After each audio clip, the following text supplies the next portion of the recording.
just when you thought things in Britain couldn't get any worse than they already were in regards to how they conduct freedom, now things in Britain as far as crime are it's just insane. London has overtaken New York City as it's a higher crime rate. Like, I'm not kidding. I'm not kidding you. London has a higher crime rate than New York fucking City. That is insane. There are a lot of factors that delve into that. Not one of them is about a weapon. But that's what Sadiq Khan thinks. That's what most of the people in Great Britain think. It's the knives. You know, and this is something that I think a lot of people on the right rightfully predicted about Britain. He predicted that there would be some type of thing where sometime after they ban guns, they would be going after knives, and they were doing this early.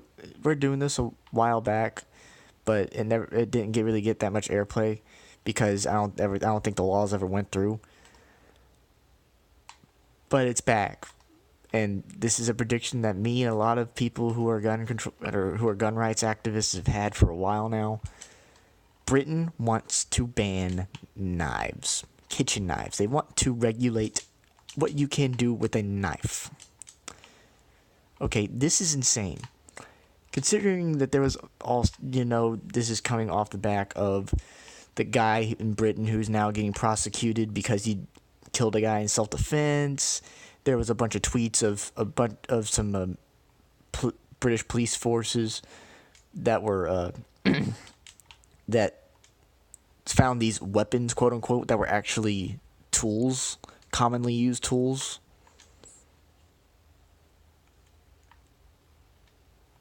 And this is also the same Britain that is going to jail a guy just because he made a joke with the pug doing a Nazi salute, just because it was the worst thing he thought it was the worst thing that he could make his girlfriend's dog do.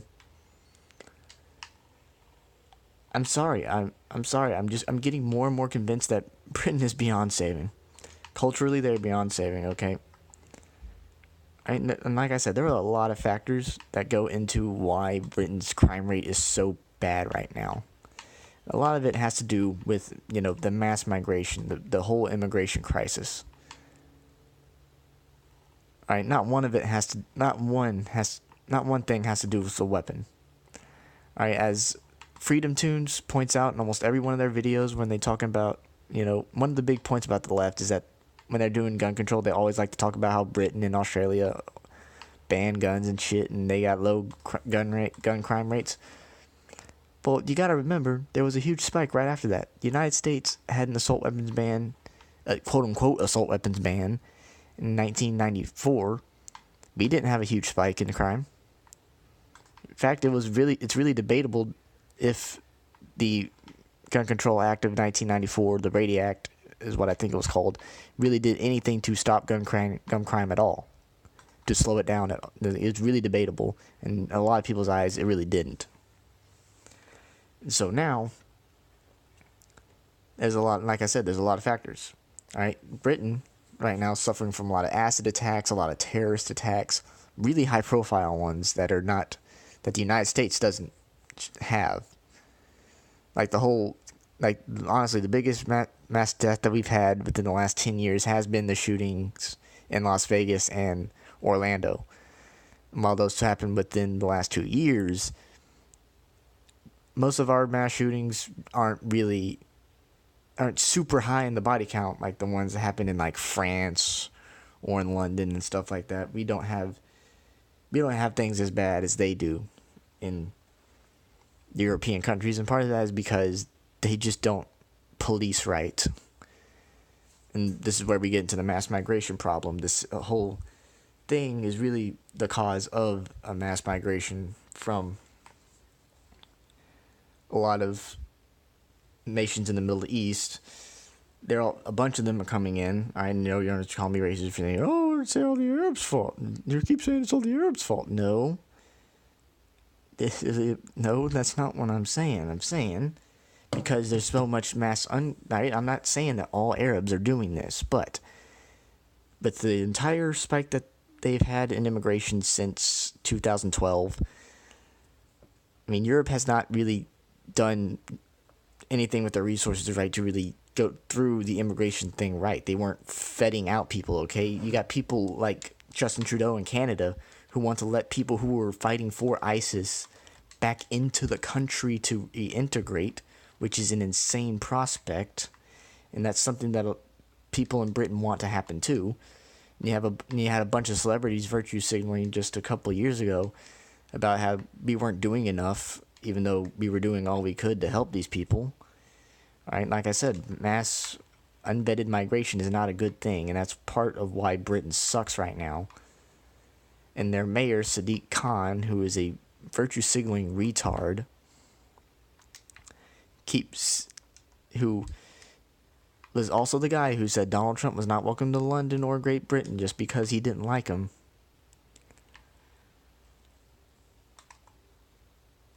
Is all of a sudden an expert on guns, like Piers Morgan is.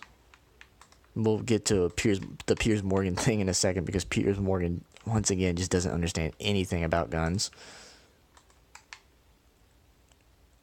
So what I find funny is that Sadiq Khan is actually partially responsible for it. And I'm not saying this is because of his necessity. I'm talking about his policy as mayor.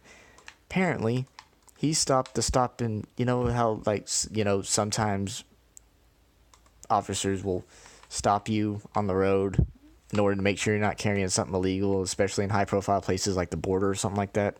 Apparently, Sadiq Khan said no doing that, because apparently it's racist.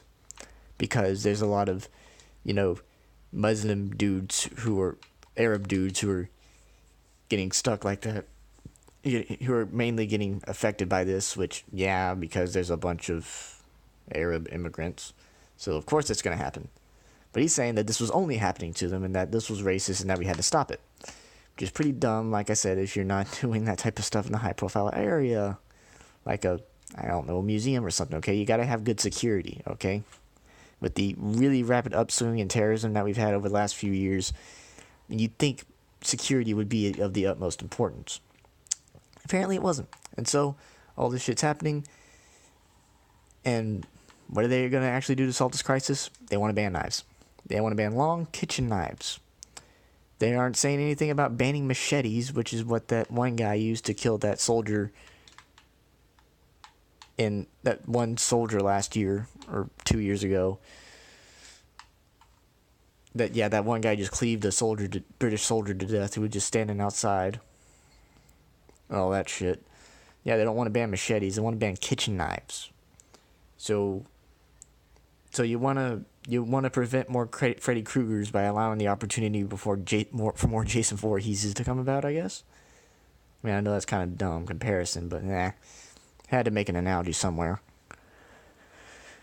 But yeah, I honestly don't know what is going on with Britain's mindset right now, okay? Their police forces are getting more and more incompetent, right? It's like they took all the bad lessons from Hot Fuzz and just doubled down on it. Like, really, really bad. Like, they took all the bad lessons from Hot Fuzz and just doubled down. I am honestly astounded at just how bad situation in Britain is right now with their crime rates. Right, it's higher than that of New York fucking City, for crying out loud. And I got into an argument with a guy on Twitter just a couple hours ago, talking about this type of stuff. I told him, hey man, he said maybe you want a fact check about it. And I was like, I did. It's higher. And he shared this Channel 4 article talking about how, oh no, it's just because it was only doing it for a couple of months. It's not doing it for the whole year, or some bullshit with the numbers and stuff like that. How it's just like barely up there. It's not really above New York. I'm like, London's crime rate wasn't really that high to begin with. All of a sudden, like, one of the big problems with crime rates in Europe right now is the fact they've been on this massive upswing. Right, in a really short time period of just a few years. So I don't get what that guy was going with. All right, like I said, there's a lot of factors. It's immigration, it's policing issues, it's policy, it's governance. It's a whole lot of things you can really say about this issue that would at least do something to get close to solving the problem. But like I said, there's just way too many issues to really go into in order for it to really work, for any type of plan to work. But yeah, Sadiq Khan is a freaking retard. Alright?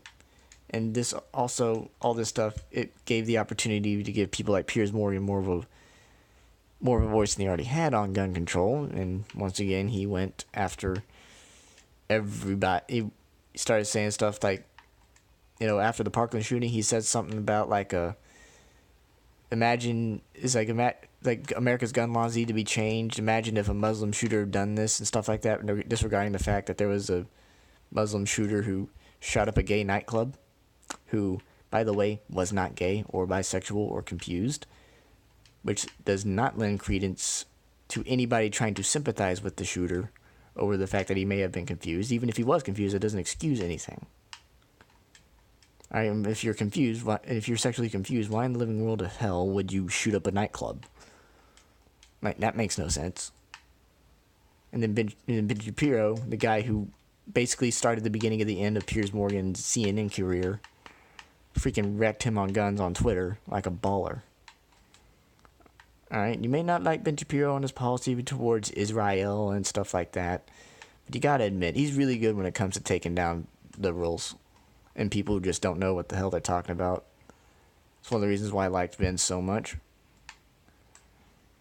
Alright, and people like Razorfist do a damn good job of representing the Second Amendment crowd. Decker Shadow also as well, because Decker Shadow is based. And honestly, I think the internet is really the only real good place to really talk about guns, unless you're on YouTube, because YouTube's doesn't like it when you talk about guns, so they censor you, because that ain't the big gay at all, is it?